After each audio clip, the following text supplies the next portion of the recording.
we butuukidde olwaleero ng'ebyenfuna by'eggwanga biserebye olw'eggwanga okubeera mu mabanja, banka ez'ebyobusuubuzi okwongeza amagoba ku mabanja ge bawola bannabizinensi n'ensonga endala, era bizinensi z'abantu nnyingi zigudde.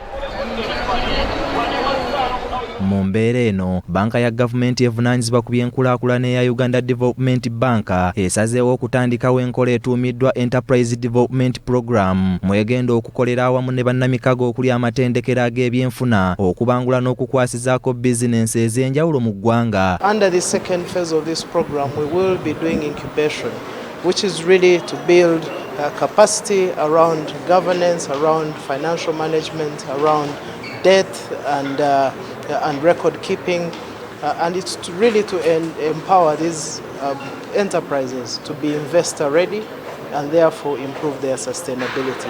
Kyetugezaako okukola tugezaako okuyigiriza okukola business obulungi naye ng'okuyigiriza si kusoma nga mu kibiina, okuyigiriza kusoma kwe tutegeeza nti tujja kukwata ku mukono. Enteekateeka eno egenda kutojjera okumala emyezi 9 bweddu era nga mu kusooka egenda kutandika ne bizinensi 291 mu bitundu by'eggwanga eby'enjawulo era yakusinga okusoosowaza abavubuka n'abo abalina bizinensi eziyuuga. So enteekateeka eno ya myezi 3 naye nga tugenda kutwala ebbanga lya myezi 9 naye nga mu myezi egyo tekitegeera nti no bizinensi zonna zigenda myezi 9. Buli section oba omuzungu kye yandiise milestone bwe tutuuka emyezi 3 ezo bizinensi ezinaaba zikulaakulanye nga tuzijjamu nga tuziwa ssente bwe tutyo paka emyezi 9 bwe ginaggwaayo. We have been supporting businesses not only through training and skills, but we support businesses to develop an entrepreneurship mind, and we have supported over 500 businesses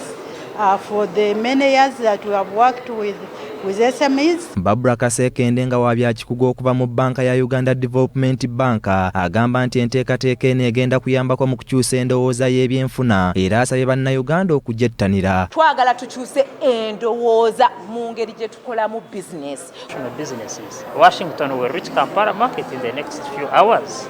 So businesses should consider having very many people as customers by going to attract the 80% that live outside the urban areas. Dennis Ntege, BBS Terefayina, Gambuuze.